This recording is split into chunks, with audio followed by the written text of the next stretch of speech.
Today's topic is 5 steps to manifest a healthy and happy life.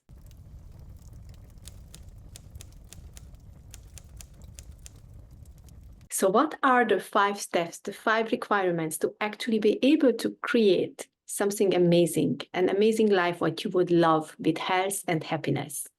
So the first most important step is to actually make that conscious decision that you want to change. You want that new life.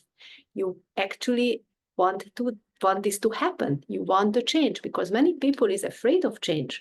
If you want something different, you need to actually live differently or do things differently to achieve different. So are you able to adjust to the new things? Are you able to adjust what is coming? And are you able to transform? Are you ready for the transformation? So if your answer is yes for the first step, like have you made this decision that you want a new life? That's amazing. That's your first step. The second step is reprogramming your subconscious beliefs, because might your conscious mind already made the decision, yes, I want this new life. I'm completely in it. This is my goal. This is my plan. I set my goal. But the subconscious belief is something which is got into your subconscious mind under you were 7 years old, and in theta brain waves you were hovering around the world, with your parents, with your environment, with your social circle, and basically you got implanted some beliefs. And those beliefs sometimes actually against of your conscious decision. So they can self-sabotage you. So might your belief is that you are able to create that life and you want that life, but your subconscious belief is maybe full of fear, full of doubts, full of judgments, and full of criticism, and maybe low self-esteem, or thinking I'm not good enough for that life, I'm not worthy enough for that life. So that kind of subconscious beliefs needs to actually reprogram to a positive belief. So that's your second step to do. And because of the habits are also in the subconscious mind, to implement good positive habits, to encourage and to actually help your steps towards your goals, that's also very important. So the third step is releasing what you need to release. Might you realize that as you go through life, you got triggered all the time. You are hit by so kind of informations, situations, experiences, and as they hit you, you start to react to it with negative emotions. So what is happening in your body when you react it? You get on the emotional roller coaster, what keep you off track, which actually can take you off track of your goals, right? Maybe keep you stuck for a while, or feel you maybe lost, or certain emotions which may be actually holding you back to taking the right actions, or holding you back to network, or holding you back to actually open up to other people or trust other people. So if you went through some emotional issues, like maybe you got betrayed in the past, or maybe you felt like you can't trust people, maybe you felt like someone was using you or abusing you. So all kinds of those negative situations but were traumas, like the traumatic experiences which got buried in the unconscious mind.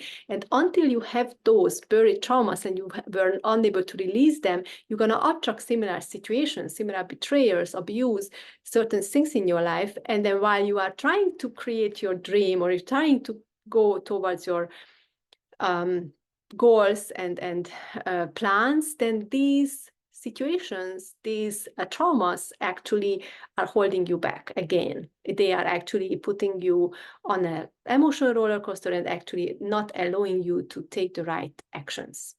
So then you need to release these emotional traumas. You need to work on that. It's called inner child healing, or it could called shadow work, or it's just called trauma release. Many people give them different names.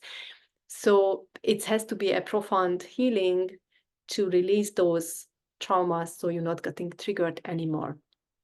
And the fourth step is basically connecting with your higher self, with the superconscious. So acknowledging that there is a higher power out there, acknowledging that we are multidimensional beings, acknowledging that we are not just this physical body right here, right now, but we have layers, ancestral, karma, past life, parallel realities, other outside dimensions. So basically to acknowledge that there is something out there which is in a higher power.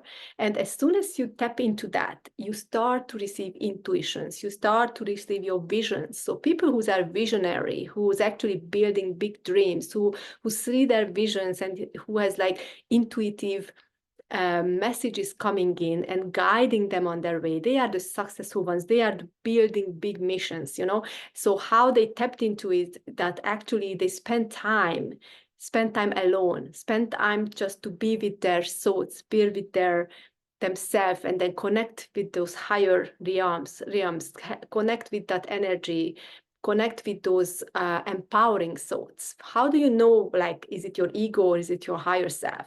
If it's an empowering thought, and if it's actually guiding you to take actions towards your dreams, that's your higher self guiding you. But if it's something fearful, doubting, holding you back, that's mostly the ego.